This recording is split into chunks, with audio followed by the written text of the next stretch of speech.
E vamos a mais uma entrevista. Vamos falar dos impactos da inflação no país. A inflação em 2020, que fechou em 4,52%, que foi a maior alta desde 2016. Uma pergunta que os brasileiros estão fazendo: existe recuperação na economia para este ano? Em relação à pandemia também, né? E sobre esse assunto nós vamos conversar agora com Hugo Garbi. Ele é economista e professor de finanças.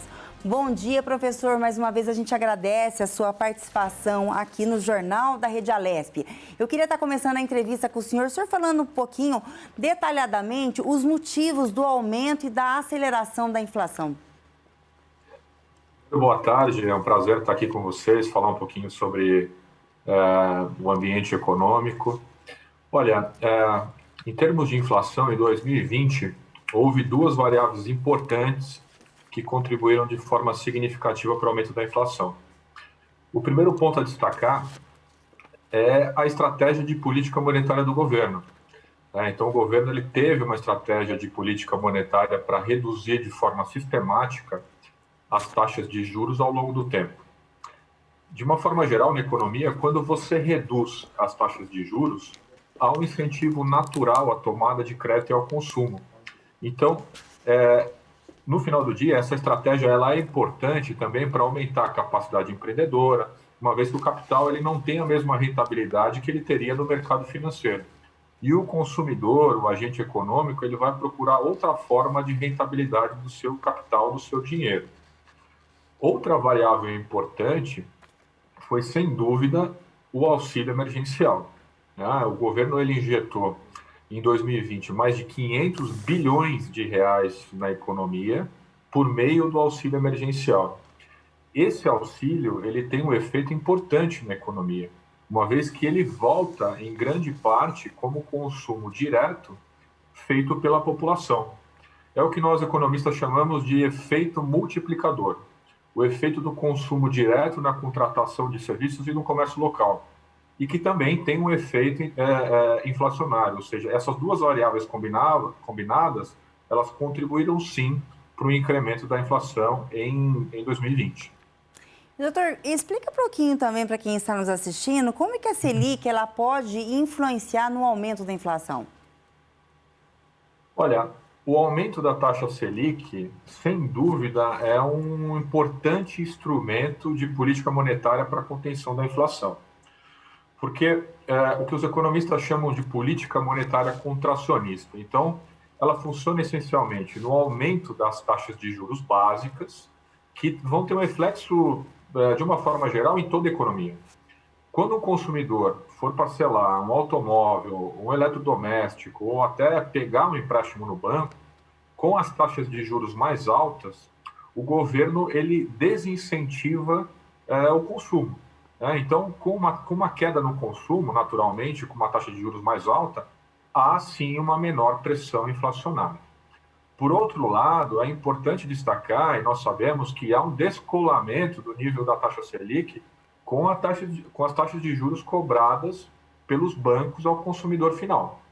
Então, esse remédio, entre aspas, de aumentar a taxa Selic, ele teoricamente não teria um efeito imediato no consumo e na inflação. Ao longo do tempo, sim, nós sentiríamos uma redução da inflação conforme o Banco Central e o governo federal aumenta as taxas de juros como um todo. O senhor falando em governo federal agora, qual que é o posicionamento do senhor em relação às atitudes que o governo federal vem tomando em relação à pandemia e juntamente com a economia para poder estar se sustentando? Qual que seria a posição do senhor referente à postura hoje do governo no geral da nossa economia? Doutor?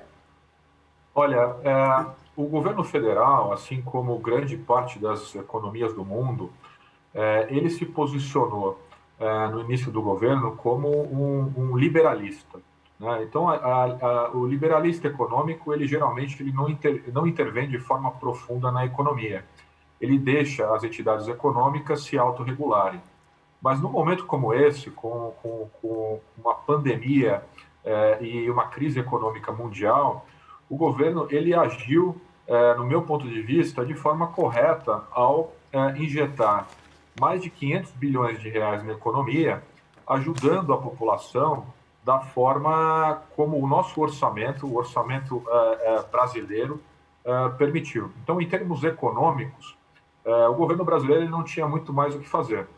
Então, ele ajudou na medida do possível, de acordo com o orçamento que nós tínhamos, a população. Houve também uma extensão do auxílio emergencial para mitigar os efeitos nefastos da crise que nós estamos vivendo.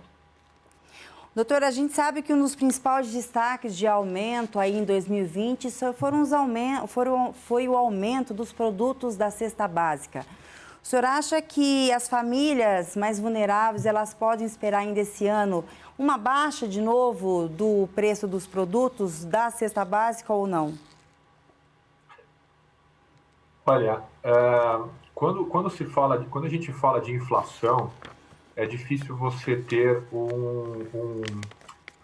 uma retração de preços. Então, se você tem um aumento da cesta básica, é difícil que os supermercados, o varejo, por exemplo, diminua esse preço. A gente sabe que isso é muito difícil de acontecer.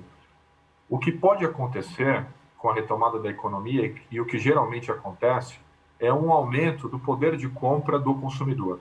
Então, com a retomada da economia, a gente sabe que a estimativa do PIB para esse ano é de 3,21% de crescimento. A gente hoje tem uma perspectiva boa com o andamento da vacinação, ou seja, o governo federal fazendo a parte dele em termos de vacinação, a gente tem uma perspectiva boa. Isso leva um incremento da renda da população, emprego, renda, e também equilibra o poder de compra do consumidor. Então, resumindo, é muito difícil que o preço caia, mas é natural que o poder de compra do consumidor, com a elevação do poder de renda e de consumo, aconteça ao longo do tempo. A gente sabe que a pandemia, doutora, ela é considerada a maior crise econômica hoje já registrada no país. E com isso, quanto tempo que o senhor acha que o Brasil ele poderá ter chance de voltar a crescer? Existe essa possibilidade para iniciar esse ano, em 2022, ou a longo prazo aí para poder respirar de novo e conseguir tampar o surto, o rombo econômico que a pandemia vem causando? Olha, em toda economia, depois de uma grande crise, gera-se sim um ciclo, né, de demanda. Isso é natural em toda economia. Então, é o que a gente chama de demanda reprimida em termos de consumo. São aqueles bens que nós deixamos, as famílias deixam de comprar ou esperam a crise passar para adquiri-los. Os investimentos que as empresas também esperam fazer depois que a crise passar. Então, com o bom andamento do processo de vacinação no Brasil e a retomada gradual da economia, a expectativa é que nós tenhamos, sim, uma criação de novos postos de trabalho, um aumento importante no consumo e na indústria, o que nos dá uma perspectiva muito boa de crescimento para a economia brasileira. Em 2021, nós temos um crescimento esperado de 3,21%, mais uma recuperação do momento que nós tivemos difícil em termos econômicos o ano passado, mas é importante salientar que a vantagem do Brasil comparativamente aos países da América Latina é que nós somos um país continental, com 200 milhões de habitantes e setores bem consolidados na economia, como do agronegócio, dos serviços. Nós temos uma boa capacidade de recuperação econômica.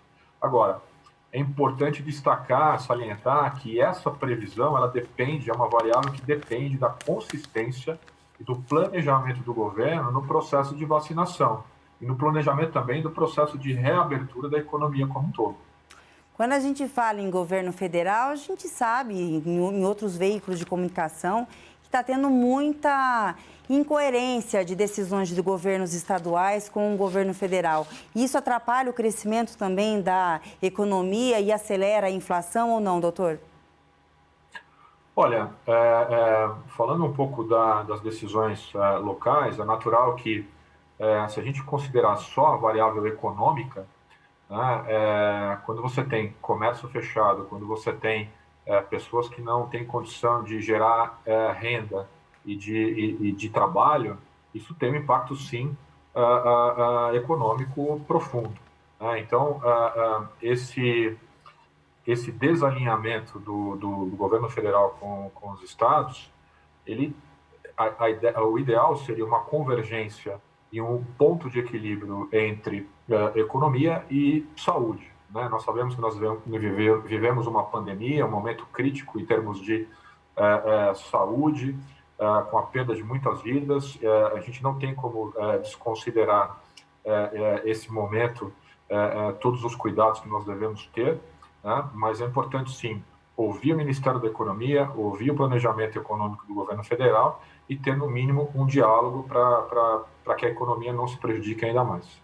Quando a gente fala em auxílio emergencial, que a população teve até no mês de dezembro, que deu um arranque aí na economia, depois foi o corte, o governo federal ainda, a senhora acha que ele possui fôlego orçamentário para continuar aí concedendo esse auxílio emergencial? E o auxílio emergencial também ajuda com uma aceleração da economia, doutor? Sim ou não?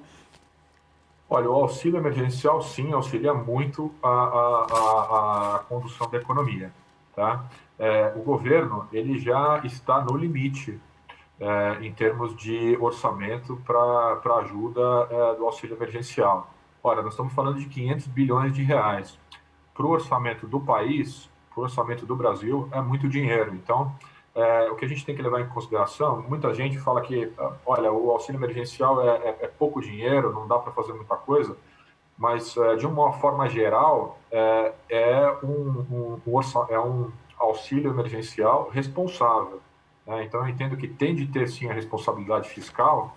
Não dá para a gente ajudar agora o país e depois de 2 anos quebrar o país porque você não tem capital, você não tem dinheiro suficiente para pagar os seus compromissos. Então, de novo, acho que o equilíbrio é a palavra-chave hoje em termos de economia.